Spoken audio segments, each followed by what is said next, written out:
નમસ્કાર.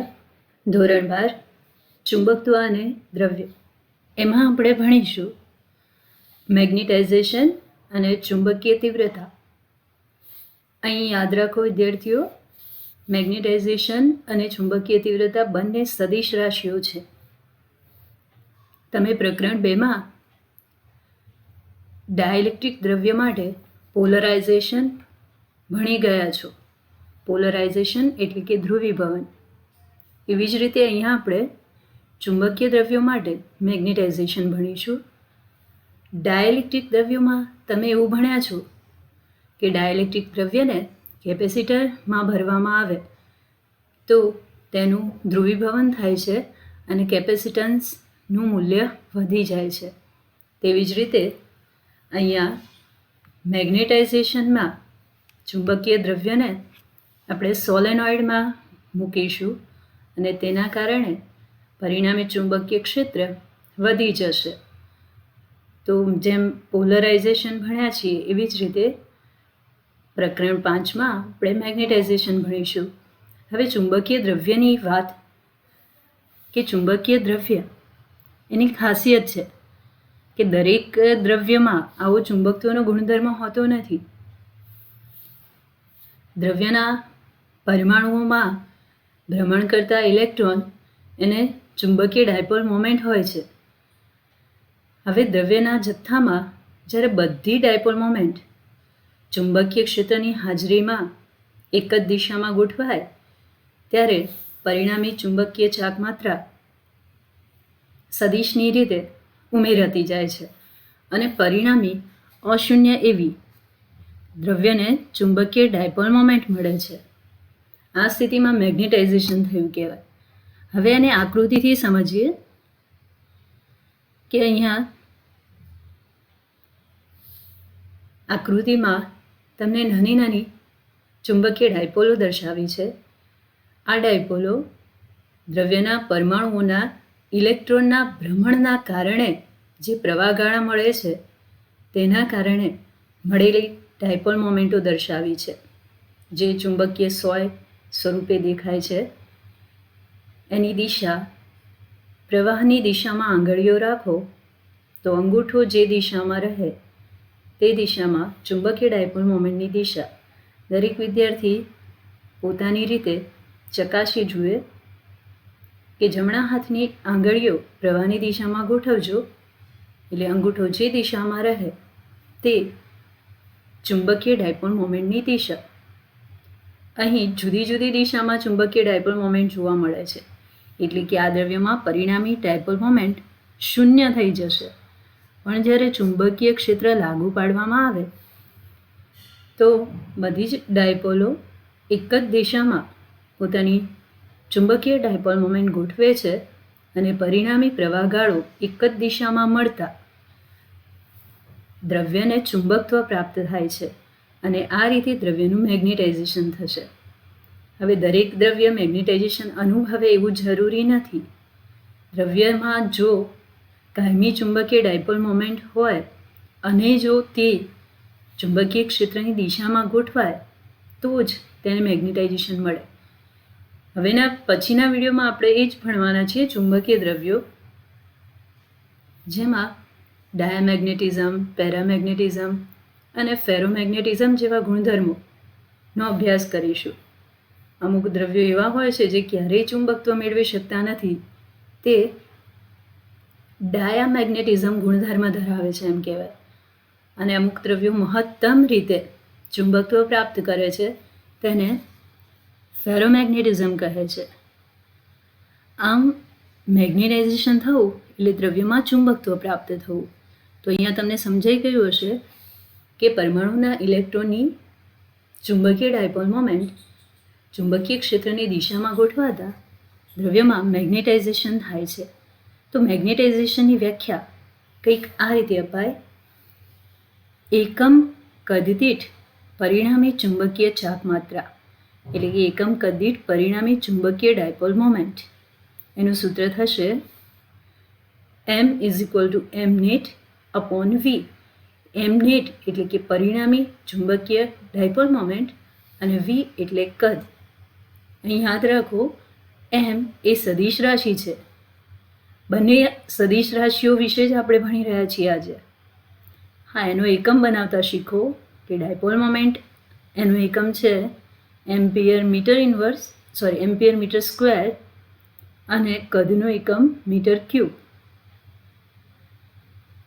ધેરફોર સાદુરૂપ આપશો એટલે તમને એકમ મળશે એમ્પિયર મીટર ઇન્વર્સ. એના પરથી પારિમાણિક સૂત્ર m0 L-1 T0 A1 ટૂંકમાં L-1 A1. હવે મેગ્નેટાઇઝેશન માટે આપણે સમાન ચુંબકીય ક્ષેત્રમાં દ્રવ્યને ભરવાનું હોય છે. જેમ તમે ધ્રુવીભવન માટે ડાયઇલેક્ટ્રિકને કેપેસિટરની બે પ્લેટો વચ્ચે મૂકો છો. કેપેસિટર એ સમાન વિદ્યુત ક્ષેત્ર આપતી રચના છે જેમાં ડાયઇલેક્ટ્રિકને ભરવામાં આવે છે. એવી રીતે સોલેનોઇડ એ એના અંદરના વિસ્તારમાં સમાન ચુંબકીય ક્ષેત્ર આપતી રચના છે. તો અહીંયા યાદ રહ્યું હશે તમને કે સમાન વિદ્યુત ક્ષેત્ર માટે કેપેસિટર અને સમાન ચુંબકીય ક્ષેત્ર માટે સોલેનોઇડનો ઉપયોગ કરવામાં આવે. તો અહીંયા આપણે સોલેનોઇડ લઈએ છીએ, એક અતિ લાંબો આહી પ્રવાધારિત સોલેનોઇડ કે જેમાં એકમ લંબાઈ દીઠ આંટા n હોય. તો સોલેનોઇડના અંદરના ભાગમાં ચુંબકીય ક્ષેત્રનું મૂલ્ય BO = μ0 Ni. અહીં કોઈ જ દ્રવ્ય ભરેલું નથી ત્યારે સોલેનોઇડની અંદર મળતું ચુંબકીય ક્ષેત્ર છે. યાદ રાખજો.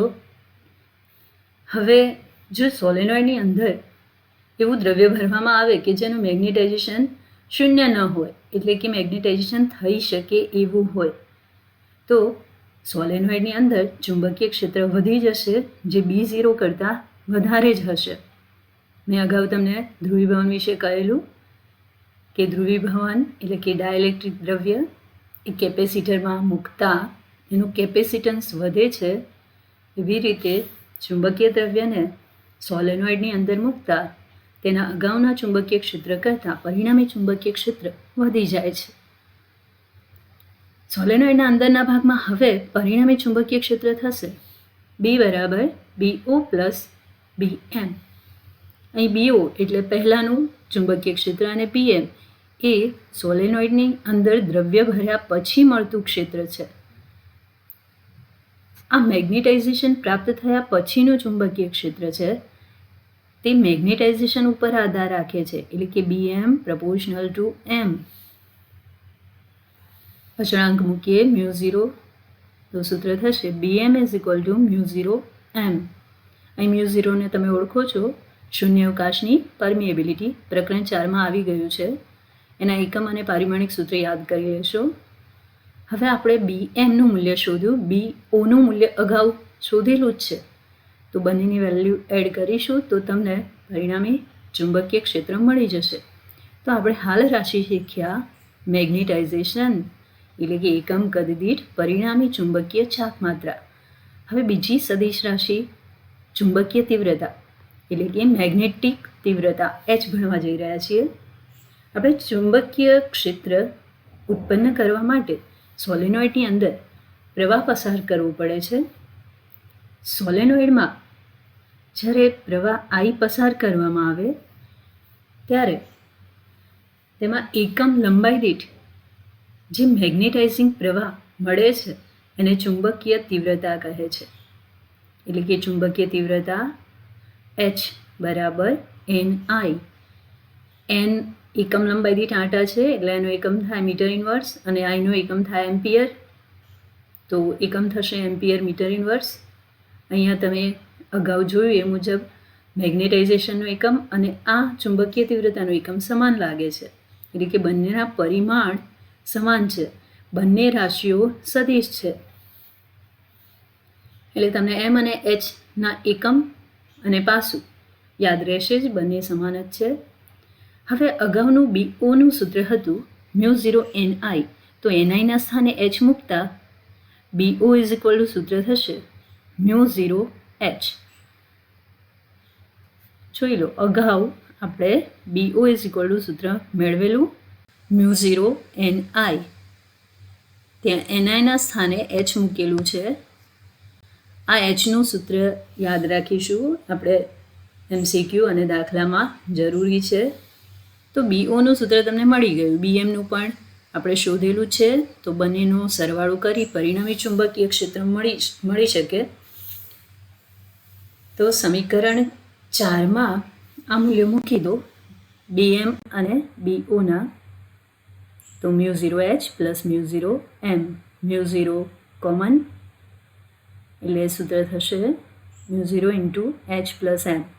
આ સૂત્ર યાદ રાખશો. સમીકરણ નંબર 5 ખૂબ અગત્યનું છે કે પરિણામી ચુંબકીય ક્ષેત્ર જે H અને Mના કારણે મળે છે એનું જે સ્વરૂપ છે એ μ0 કૌંસમાં H પ્લસ M એ ચુંબકીય ક્ષેત્રના ફોર્મ જેવું જ છે. એટલે કે બંને ચુંબકીય ક્ષેત્રો અગાઉ તમે મેળવ્યા μ0H અને μ0M એના સરવાળા રૂપે મળે છે.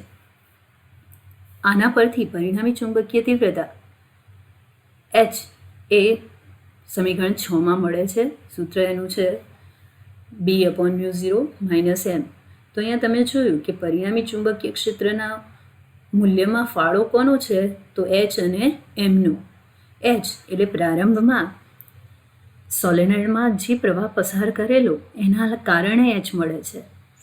અને અંદર જે ચુંબકીય દ્રવ્ય મૂકવામાં આવે છે એના વિશિષ્ટ ચુંબકીય ગુણધર્મના કારણે મેગ્નેટાઇઝેશન M મળે છે. આમ H અને Mના લીધે પરિણામી ચુંબકીય ક્ષેત્ર વધી જાય છે, જે અગાઉ કરતાં ઘણું વધારે છે. હવે તમારે યાદ રાખવાનું કે Mના કારણે ચુંબકીય ક્ષેત્રના મૂલ્યમાં વધારો થયો છે, જેને આપણે BM સ્વરૂપે દર્શાવીએ છીએ. તો H માટે જેમ સૂત્ર હતું કે H બરાબર NI, તો M માટે એવું સૂત્ર લખી શકીએ કે જ્યારે મેગ્નેટાઇઝેશન થાય છે ત્યારે બધી જ ચુંબકીય ડાયપોલ મોમેન્ટો એક જ દિશામાં ગોઠવાય છે. એટલે પરિણામી પ્રવાહગાળાઓ એક જ દિશામાં ગોઠવાતા અંદર મેગ્નેટાઇઝિંગ પ્રવાહ મળે છે. આ મેગ્નેટાઇઝિંગ પ્રવાહ એ મેગ્નેટાઇઝેશન મેળવવા માટે જરૂરી છે. તો Hની જેમ Mનું સૂત્ર NIM પણ લખાય. N સ્મોલ n અને IM જેને આપણે કહીશું મેગ્નેટાઇઝિંગ પ્રવાહ. તો અહીંયા વિદ્યાર્થીઓ નોંધી લેશો કે મેગ્નેટાઇઝેશન Mનું બીજું સૂત્ર સ્મોલ n IM થાય, જ્યાં IM એ મેગ્નેટાઇઝિંગ પ્રવાહ છે. હવે H અને M શું છે તમે સમજી ગયા છો. તો જ્યારે H બહુ પ્રબળ ન હોય ત્યારે M પ્રપોર્શનલ ટુ H અચળાંક મૂકીએ કાય, અથવા એને કાય M પણ કહીશું, M ફોર મેગ્નેટાઇઝેશન. તો M બરાબર સૂત્ર થશે કાય H. આ કાય શું છે? તો કાયને કહીશું મેગ્નેટિક સસેપ્ટિબિલિટી. જેમ અગાઉ તમે પ્રકરણ 2માં ઇલેક્ટ્રિક સસેપ્ટિબિલિટી ભણ્યા છો, એવી રીતે અહીંયા મેગ્નેટિક સસેપ્ટિબિલિટી. તો એને સૂત્ર કરતાં બનાવો તો સૂત્ર થાય M/H. M જેનું પરિમાણ અને Hનું પરિમાણ AM ઇન્વર્સ બંને સમાન પરિમાણ છે, એટલે કાય પરિમાણ રહિત રાશિ થશે. આમ કાયનું સૂત્ર યાદ રાખશો કે M/H બે સમાન પરિમાણવાળી રાશિઓનો ગુણોત્તર છે. હવે અગાઉનું પરિણામી ચુંબકીય ક્ષેત્રનું જે સૂત્ર હતું એમાં Mના સ્થાને કાય H મૂકીએ. સમીકરણ 5 દેખાય છે તમને સ્ક્રીન ઉપર. તો B બરાબર જે સૂત્ર છે એમાં μ0 ઇન્ટુ H પ્લસ M, Mના સ્થાને આપણે કાય H મૂકીએ તો સૂત્ર થશે B બરાબર μ0 ઇન્ટુ H પ્લસ કાય H. H કોમન, તો સમીકરણ થશે μ0 ઇન્ટુ 1 પ્લસ કાય ઇન્ટુ H. આ 1 પ્લસ કાય તેને કહીશું સાપેક્ષ પરમેબિલિટી, સાપેક્ષ ચુંબકીય પરમેબિલિટી μR. અહીંયા એનો આન્સર લખેલો છે કે B બરાબર μ0 આપણે 1 પ્લસ કાયના સ્થાને મૂક્યું μR, જેને કહીશું સાપેક્ષ ચુંબકીય પરમેબિલિટી, જે ગુણોત્તર છે μ/μ0નો. μ/μ0 એટલે કે માધ્યમની પરમેબિલિટી અને શૂન્યાવકાશની પરમિએબિલિટીનો ગુણોત્તર છે. અને 1 + કાય પણ એને લખી શકાય છે. આમ અહીંયા મ્યુઆર એ સમાન પરિમાણ ધરાવતી રાશિનો ગુણોત્તર હોવાથી એ પરિમાણ રહિત મળે છે. એટલે કે 1 + કાય = મ્યુઆર એ પરિમાણ રહિત છે. કાયને પણ પરિમાણ નથી અને મ્યુઆરને પણ પરિમાણ નથી. એમસીક્યુ માટે અગત્યનું સૂત્ર મ્યુઆર = μ/μ0 અને = 1 + કાય. તો આપણે મ્યુઆર મૂક્યું છે એ સૂત્રમાં μ0 મ્યુઆર h. તો મ્યુઆર = μ/μ0. તો મ્યુ = μr/μ0. તો ચુંબકીય ક્ષેત્રનું સૂત્ર મળશે μh. અહીં આપણે ન્યુ કોના સ્થાને મૂક્યું? μr/μ0, જેને આ રીતે પણ લખાય કે મ્યુઆરના સ્થાને 1 + કાય, એટલે કે સમીકરણ થશે μ0 × 1 + કાય.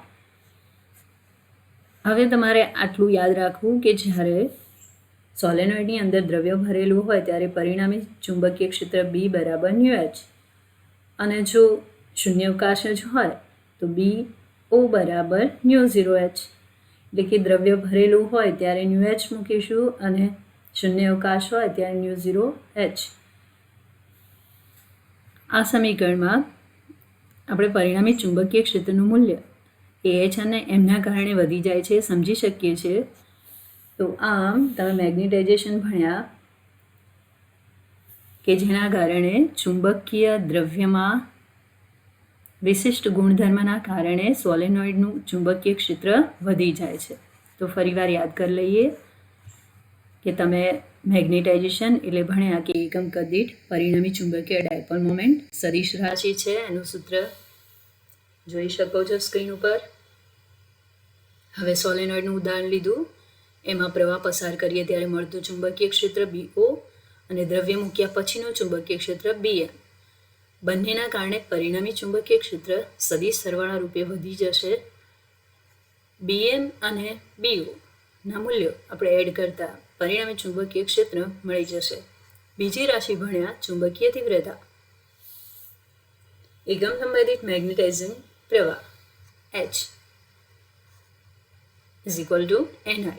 હવે આપણે H અને M ના મૂલ્યો મૂકીએ છીએ તો તમને પરિણામી ચુંબકીય ક્ષેત્ર મળી જશે. આમ H અને M ના કારણે પરિણામી ચુંબકીય ક્ષેત્ર મળ્યું છે અને જેનું સાદુરૂપ આપણે આપ્યું તો ફાઇનલી સૂત્ર મળે છે B = μH, જ્યાં ની કિંમત μ0 μr.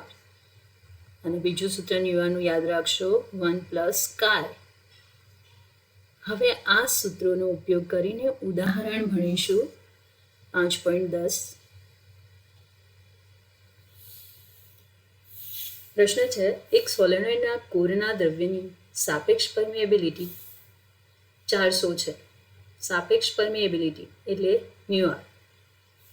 સોલેનોઇડના આંટા ગર્ભથી અવાહક વડે છૂટા પાડેલા છે. દરેક આંટામાંથી 2 એમ્પિયર પ્રવાહ પસાર થાય છે, એટલે કે I = 2 એમ્પિયર. તેમાં 1 મીટર દીઠ 1000 આંટા હોય તો 4 વેલ્યુ શોધવાની છે, H, M, B અને મેગ્નેટાઇઝિંગ પ્રવાહ. સૌથી પ્રથમ H શોધીએ, ચુંબકીય તીવ્રતા. એનું સૂત્ર તમને યાદ હશે જ, H = NI. N ની વેલ્યુ મૂકો અને I ની વેલ્યુ, તો આન્સર મળશે 2000 એમ્પિયર મીટર ઇનવર્સ. હવે નેક્સ્ટ શોધવાનું છે મેગ્નેટાઇઝેશન, પણ એ માટે પહેલાં પરિણામી ચુંબકીય ક્ષેત્ર શોધવું પડે. હવે યાદ કરો કે જ્યારે દ્રવ્ય ભરેલું હોય ત્યારે સોલેનોઇડમાં પરિણામી ચુંબકીય ક્ષેત્ર B = μH સ્વરૂપે મળે, જ્યાં ની કિંમત μr/μ0. તો μr/μ0h એવું પરિણામી ચુંબકીય ક્ષેત્ર મળશે. ની કિંમત આપેલી છે 400, μ0 તમે જાણો છો 4 π × 10⁻⁷. H આગળ શોધેલું છે, વેલ્યુ મૂકી દો તો આન્સર 1 ટેસ્લા જેટલો આવશે. આમ પરિણામી ચુંબકીય ક્ષેત્ર અને એચ તમને મળી ગયા છે. ત્રીજો આન્સર છે મેગ્નેટાઇઝેશન એન. તો આપણે ફરી પરિણામી ચુંબકીય ક્ષેત્રનું સૂત્ર યાદ કરીએ કે એચ અને એમના કારણે મળે છે. તો બી બરાબર μ0 ઇન્ટુ એચ પ્લસ એમ. એમાંથી આપણે એમને સૂત્ર કરતા બનાવવું છે. તો સાદુરૂપ આપો બી અપોન μ0 બરાબર એચ પ્લસ એમ. તો M is equal to B upon μ0 minus H. હવે આમ તો અહીંયા બી અને μ0ની વેલ્યુઝ મૂકી અને તમે સાદુરૂપ આપી શકો, પણ સરળતા ખાતર અહીંયા આપણે બીની વેલ્યુ જે ઇક્વેશનમાં શોધેલી કે μr μ0 એચ એ મૂકીએ છીએ. તો μ0 કેન્સલ થશે માઇનસ એચ. તો μr એચ માઇનસ એચ બંનેમાં એચ કોમન. મ્યુની કિંમત 400 માઇનસ 8 એચ 2000. તો આન્સર કંઈક આવો આવશે. કેલ્ક્યુલેશન કરી જુઓ. 7.98 10⁵ એમ્પિયર મીટર ઇન્વર્સ, એટલે કે approximate 8 into 10⁵ ampere metre inverse. Last answer છે મેગ્નેટાઇઝિંગ પ્રવાહ. મેગ્નેટાઇઝિંગ પ્રવાહ એ ચુંબકીય દ્રવ્યના વિશિષ્ટ ગુણધર્મના કારણે મેગ્નેટાઇઝેશન થયા બાદ ઉદ્ભવતો પ્રવાહ છે. એટલે કે આને વધારાનો પ્રવાહ કહીશું. પસાર કરેલો પ્રવાહ આઈ છે અને મેગ્નેટાઇઝિંગ પ્રવાહ આઈ એમ. તો સૂત્ર પરિણામી ચુંબકીય ક્ષેત્રનું આ રીતે મળે કે બી બરાબર μ0 ઇન્ટુ એચ પ્લસ એમ. એચના સ્થાને એનઆઈ મૂકીએ અને એમના સ્થાને એનઆઈ એમ મૂકીએ. મેં અગાઉ સમજાવ્યું છે. તો equal to μ0 N into I plus I M. આઈએમને સૂત્ર કરતા બનાવો અને સ્ક્રીન ઉપર જોઈ શકશો કે I M is equal to B upon μ0 N minus I. Value મૂકો. બીની value 1 tesla, μ0 4.2 10⁻⁻⁷ N 1000 I 2 ampere. અહીંયા પ્રથમ પદમાં છેદમાં 10⁻⁷ અને 1000 છે, એટલે 10⁻⁴ થયું. અંશમાં લઈ જાઓ એટલે 10⁻⁴, અને બાકીનું તમે કેલ્ક્યુલેશન કરશો તો 0.0796 મળશે. હવે 10⁻⁴ ને ગુણી દો તો 796 માઇનસ 2 એટલે કે 794 એમ્પિયર. આમ કુલ મેગ્નેટાઇઝિંગ પ્રવાહ 794 એમ્પિયર મળે છે. હવે નેક્સ્ટ આપણે ચુંબકીય દ્રવ્ય વિશે આગળના વિડીયોમાં